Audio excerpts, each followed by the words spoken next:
Ladies and gentlemen, the story you are about to hear is true. The names have been changed to protect the innocent.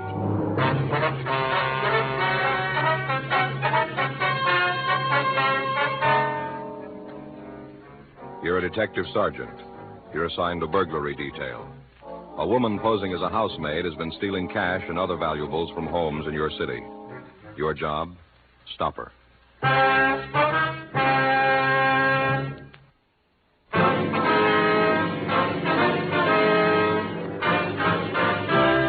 Dragnet, the documented drama of an actual crime. For the next 30 minutes, in cooperation with the Los Angeles Police Department, you will travel step by step on the side of the law through an actual case transcribed from official police files. From beginning to end, from crime to punishment, Dragnet is the story of your police force in action.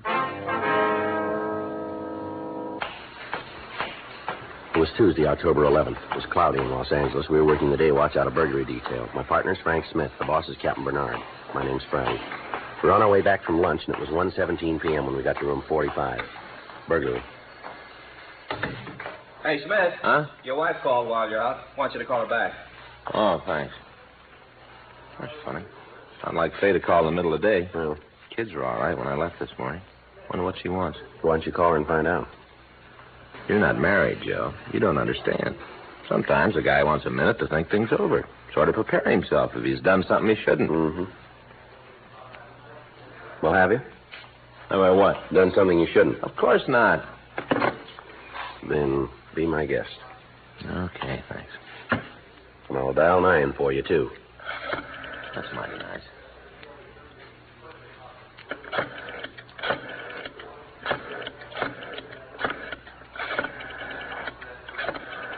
Funny, I know the kids are all right. Mm-hmm. Hi, honey. Yeah, Anna just told me. Oh, we're out to lunch. Why? Something wrong? Oh. What happened? I see. Does she know who? She reported? Why not? Oh, yeah. Well, what'd you tell her?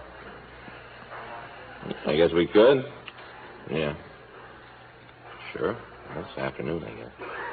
Yeah, Joseph. It'll be about 7:30, I guess. All right, honey, thanks for telling me. If anything comes up, I'll call you. Yeah, bye. Nice old lady like that. What's that? I don't think you ever met her, Joe. Her name's Mrs. Vesper. No, it doesn't sound familiar. Used to live next door to us when I was a kid. Mm-hmm. Known me since, well, ever since I can remember, I guess. Yeah. She's alone now. Faye calls her up every once in a while, see if she's all right. Mm-hmm. Called her this morning. Yeah. Mrs. Vesper says she had some money stolen, some jewelry. Happened yesterday. Didn't she report it? Faye doesn't seem to think so. Wants me to talk to her. All right, let's go. Well? Joe? Yeah? You got to promise me something. You got to give me your word right here. Mm-hmm. I don't want you to kid me afterwards about the way she treats me. Miss Vesper? Yeah.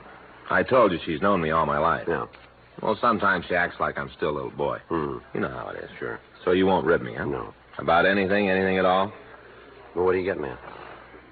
Well, she doesn't think I ought to be on the force, for one thing. I might as well tell you about it. If I don't, she will. Yeah. She always claims I should have taken up something else. Like what? Oh, you know the crazy ideas people get, especially about kids. Mm. Well, Miss Vesper thinks Well, see, when I was a lot younger, real young, 10 or 12, I used to sort of memorize things, little pieces and poems. Well, what? Memorize things, poems and little pieces, and I'd go next door and recite them for her. Yeah. You say she's known you all her life? Yeah, practically, I guess. Well, it'll be true if we don't get out there. Well, she got a real kick out of them poems, and I wasn't much good, but she was prejudiced because she liked me, you know. Mm-hmm. Want to go? Want to go? Yeah, but I just want to explain this. That she thinks I should have kept at it. Made it my career. Reciting poems? No, not exactly reciting, Joe. I didn't just recite them. You wrote them, too. Yeah.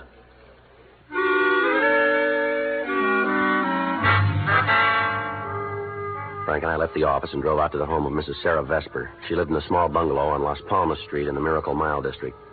It was 2:07 p.m. when we got there. Why, for goodness sake, Frank Smith, where on earth did you come from? Afternoon, Miss Vesper. Mrs. Vesper? What's gotten into you, Frank? You've never called me that before in your whole life. Well, I meant Aunt Sarah. Well, now that's more like it. Who's this you got here with you? Aunt Sarah, this is my partner, Sergeant Friday. Oh, pleased to meet you. I do, ma'am. You work for Frank, do you, young man? Aunt Sarah, we work together. Oh, you don't say. Well, I expect that keeps you from getting lonesome, don't it? Yes, ma'am. My goodness, now don't just stand there. Come on inside, both of you. Thank you very much. Well, sir, this isn't the darndest coincidence. Ma'am? You're coming to visit me today. Oh, sit right down. Sit right down. After you, boss. Thanks. Believe it or not, I was talking to your wife only this morning. Then the next thing I know, here you are. Yes, ma'am. Faye told me. Oh, my stars. What's the matter, Aunt Sarah? Oh, I just remembered. That's why you're here, ain't it? On account of what I said to Faye. Yeah, sir.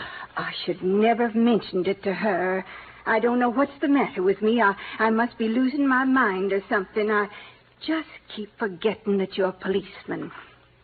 Oh.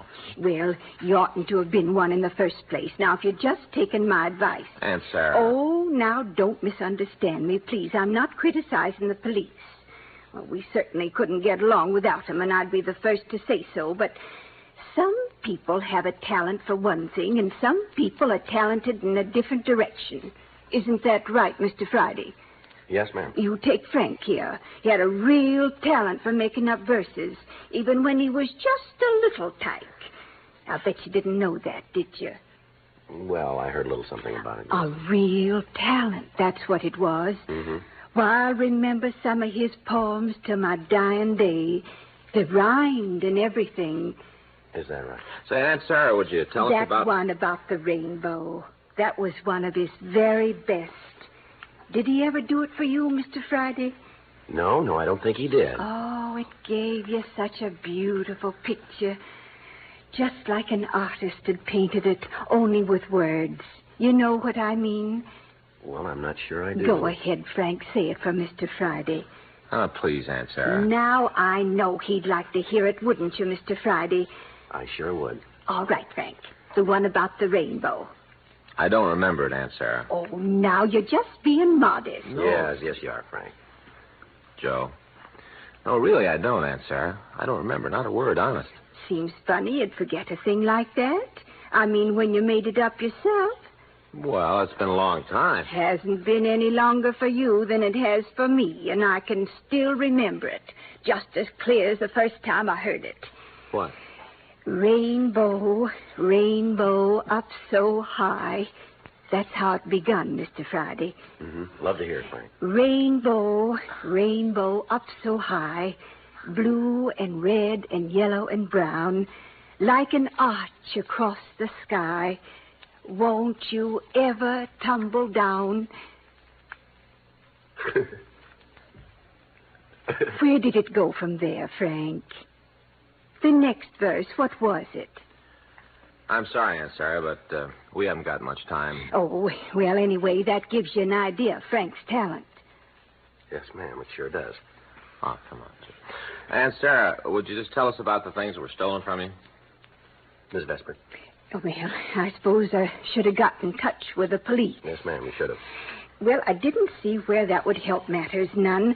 Just like closing the barn door after the horse had been stolen, and besides, I didn't want to hurt Barbara's feelings. Barbara? My niece. Oh, I see.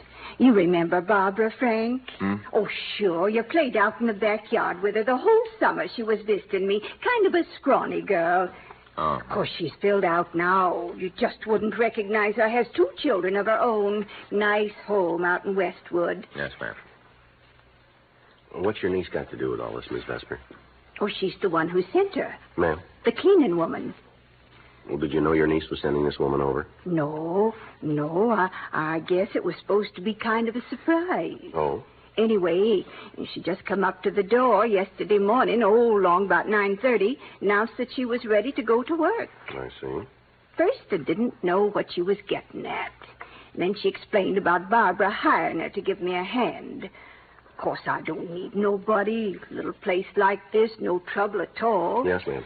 But I didn't want to hurt Barbara's feelings, so I told her to come on in. Figured maybe she could help out some of the heavy work, turning the mattresses and moving furniture. Sure. What was the woman's name, Aunt Sarah? Margaret. That's what she told me, Margaret. Do you know her last name? No, don't think she even mentioned it. All right, what happened next? Well, we did the cleaning. Not that she was much of a housekeeper. Practically had to go over the whole place after she left. About how long did she stay, do you remember? Half day. That's what she said Barbara had hired her for. Must have been about, 10 after 1 when she went. Didn't even give me a full 4 hours. Mm-hmm. Insisted on my fixing her some lunch, too. I tell you, that woman sure had her share of gall, eating my sandwiches at the same time she was robbing me. Wonder she didn't ask for car fare. Mm-hmm. Well, just what was it she stole? My cash money. Cleaned out every pocketbook in the dresser. Found the bills I had hid under the dresser scarf, too. Yes, ma'am. How soon did you find out that these things were gone? A little while after she left, when I went to straighten up the mess she'd made. And you still haven't talked to your niece about all this? Oh, I told you I didn't want to get her all upset. Mm-hmm. I suppose she will think it's funny I haven't called to thank her. I wonder if you'd mind calling her now. You mean right now? Yes, ma'am. Do I have to? Well, we'd like to get this cleaning woman's name and address. You don't have to say why you're calling, Aunt Sarah. Oh, she's bound to know something's wrong. Barbara's no fool. Well, if you won't talk to her, we will. We can find out where she lives. Huh. Guess I was wrong about you, Frank Smith. Ma'am? Guess you're turning into a policeman after all. Like looking a gift horse in the teeth, that's what it is. Barbara's going to think I don't appreciate all she's done for me. You wait there. I'll be right back. Yes, ma'am. All right, go ahead and say it. Hmm? Go on, get it over with. Ride me about the poem. I saw you smirking.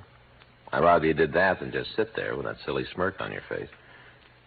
I suppose you never made up any poems when you were a kid, huh? Oh, I might have. I'll bet. Blue and red and brown, like an arch up in the sky. When will you tumble down? Is that it? Oh, Joe. Of course, I wasn't a real talented poet. Yeah. What are you staring at, then? No, nothing at all. Well, then stop it, will you? No, I was just noticing you need a haircut, don't you? Well, I'm going to get one this week. You're not letting it grow long, then. Why would I let... Joe, so help me if we ever get out of here. Just slipped out. I won't say another word, I promise. Or look either, huh? All right, I won't even look. Good. Well, now that isn't the strangest thing. Did you get hold of your niece, Miss Vesper? Oh, yes. Yes, I talked to her, but I don't understand it. Simply don't understand it. What's that?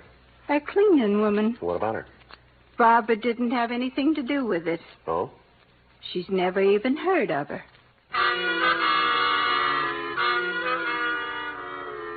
Frank and I continued to talk to the victim. Mrs. Vesper told us that the suspect was WFA, about 40 years old, 5 feet 3 or 4, weighing approximately 140 pounds. Said she was wearing a house dress and a light gray coat. She also gave us a detailed description of the jewelry that had been stolen. Frank telephoned Mrs. Vesper's niece, and she said she was not acquainted with anyone who answered the suspect's description. 5:17 p.m. The crime lab reported they had found no physical evidence at the Vesper residence. 3 days later, October 14th, we received a theft report from a woman living near Wilshire and Western. The suspect had gained entrance by saying that a neighbor had sent her to clean. The description tallied with what we already had. During the next 2 weeks, 9 more thefts were reported. In each case, the suspect had used the same MO, and the description indicated that the crimes had all been the work of the same woman. Each of the thefts took place within a few blocks of Wilshire Boulevard, in the area between Vermont and Fairfax. In one instance, the suspect had been seen departing on the Wilshire bus. Police officers staked out buses and bus stops. Lists of the stolen property were sent to all pawn shops in the city. 2 women were brought in for questioning, but the victims were unable to give positive identification. Employment agencies for domestic workers were contacted. Newspaper want ads were checked. No leads developed. Saturday, October 29th, 2:17 p.m. I get it. Burglary Friday. Who? Oh, yeah. Yeah, Corky. What's that? Yeah, thanks. If you can? Okay. Corky Levitt. Yeah? Woman's in his pawn shop trying to unload a diamond clip. Oh? Corky says it's on our list.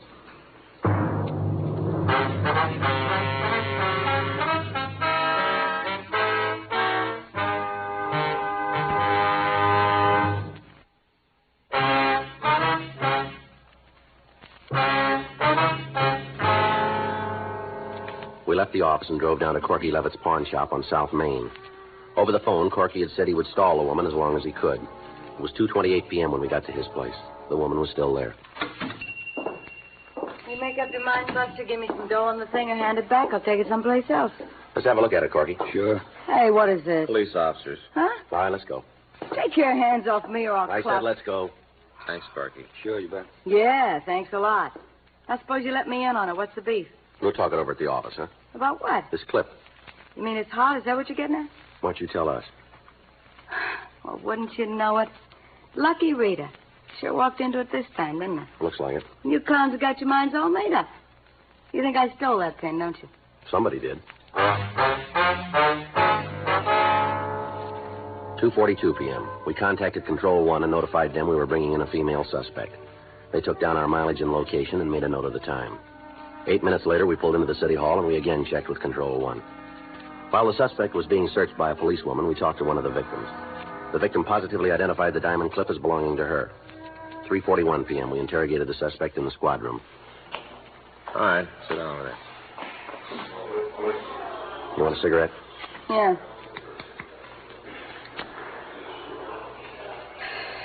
All right, now suppose you tell us about it.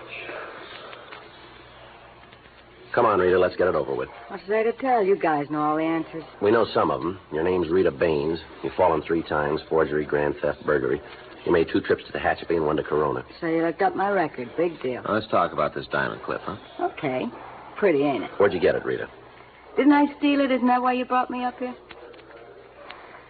It's a difference. You wouldn't believe me no matter what I told you. Why don't you try the truth? Okay. It was a gift. Yeah? Yeah. Lady gave it to me. Who was she? I don't know. Never saw her before in my life. Sure. I was riding the bus yesterday afternoon. She was sitting next to me. Mm-hmm. Had that pin on. Asked me if I liked it. You bet. I said, sure. She took it off, said I could have it. Just handed it right over, just like that. Yeah. Mm-hmm. What'd she look like, Rita? I don't know. 40, maybe 45. A little on the hefty side. And you never seen her before? First time. Mm-hmm. You know, when I was a little girl, my folks always told me not to take things from strangers. Sure they did. Yeah. Guess they were right. All right, Rita, what do you do for a living? Wait table. Where? Bar over on Pico. You work days or nights? Nights mostly. Don't open till 4 o'clock. You have your morning spree then, huh? Law against it? Ever do any housework?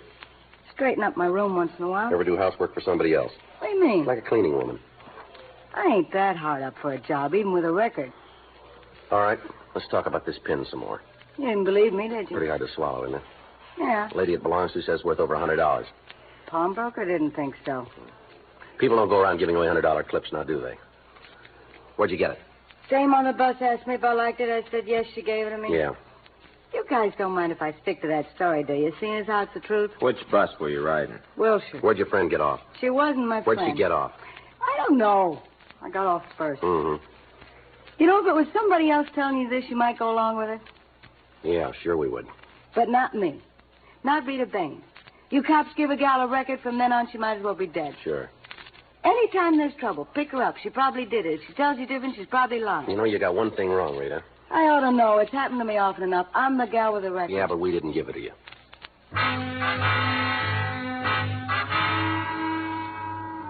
Frank and I continued to question the suspect, but she refused to change her story. 8:42 p.m. A special show-up was held for several of the burglary victims. None of them identified Rita Baines. 9:06 p.m. She was released from custody, and we went back to the office. Well, if she didn't take that clip, she knows who did. Maybe. Yeah, stands to reason, Joe. Nobody's going to go to all the trouble of stealing this stuff and then give it away. Burglary Friday. Yes, ma'am. What's that? I see. Mm-hmm. Yes, we would. What's your address? All right, thank you very much. Just a few minutes. Goodbye. Well, here we go again. Another burglary? Mm-mm. Another piece of free jewelry.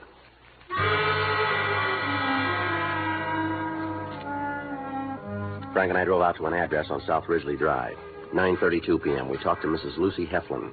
She showed us a pearl choker that had been given to her by a woman she met at a bus stop earlier in the evening. I didn't want to take it. I told her so, but she wouldn't listen. Yes, ma'am. And then afterwards, when I got home and thought about it, well, I started wondering if maybe there was some reason why she was so anxious to get rid of those pearls, so I called you. Just where was it you saw this woman, Miss Heflin? Corner of Wilshire and Barstow. That's where I was waiting for my bus. I take the Wilshire Express home. Uh-huh. She was on a local. I see.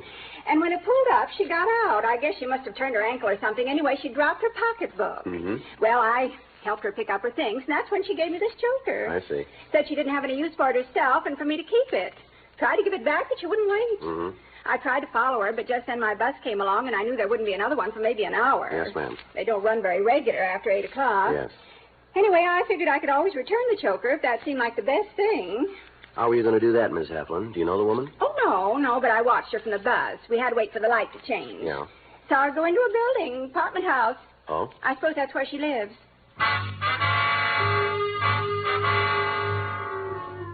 Miss Heflin told us that the woman had entered an apartment house on Barstow Street, 2 doors from the Wilshire corner. We asked her to describe the suspect, and her description tallied with what we already had. 10:15 p.m. We drove over to the Barstow Avenue address and talked to the manager of the apartment. He told us that a woman answering the suspect's description lived on the second floor, apartment 7. He said that her name was Edna Landy. Frank and I went upstairs to talk to her. Well, this must be it. Yeah.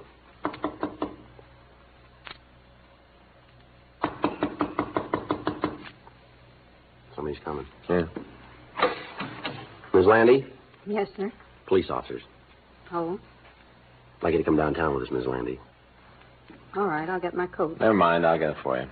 It's in the closet over there. Okay. I'll look around while I'm at it, Joe. Yeah. You won't find anything. That's so? I gave the last of it away just this evening. Mm-hmm. Lady I met at the bus stop. Gave the last piece to her. I see. She was very kind to me. Helped me when I dropped my purse. I'm glad I had something nice for her. Pearl choker, that's what it was. Yeah. Place is clean, Joe. All right. I said you wouldn't find anything. Why'd you do it, Miss Landy? Why'd you steal those things? Oh, I wasn't stealing. Oh, you weren't, huh? Of course not. I'm just teaching them a lesson. Yeah. They needed it. Needed it bad. Never trust anybody. Always say you're stealing from them. Well, who are you talking about, Miss Landy? People that hired me to work for them. Do their cleaning. These people didn't hire you. Yeah, they're all the same. Folks out here, back east, all the same. Where's back east? Chicago, Illinois. Mm-hmm. Doesn't matter how much you do, how hard you try. Ma'am? Sooner or later, something's missing. They say you took it. Mm-hmm. Worked for them 10 years. Doesn't matter. Least little thing gets lost, they say you're a thief. I see. Made up my mind to show them. As long as they're going to blame me anyway, might as well do something to deserve it. Mm-hmm. Good lesson. That's what they need. All right, let's go. I'm an honest woman. I've always been honest. Sure. I never took that money from Mrs. Dresser. She was wrong to say I did. Never took nothing that didn't belong to me.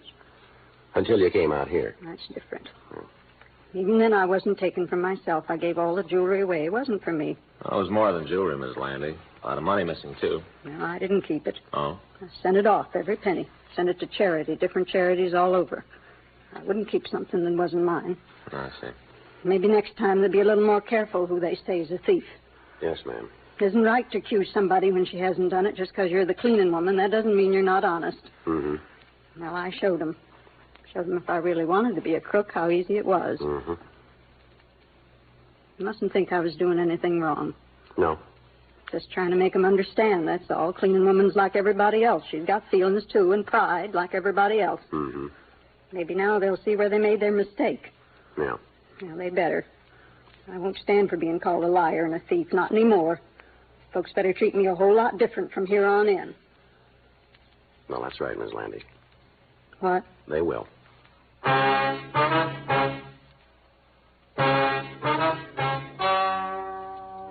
The story you've just heard is true. The names were changed to protect the innocent. On December 14th, a hearing was held in Department 96, Superior Court of the State of California, in and for the County of Los Angeles. In a moment, the results of that hearing.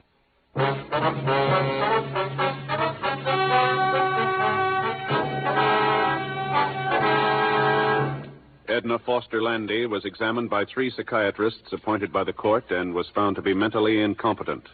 She was committed to a state medical hospital for an indefinite period of treatment.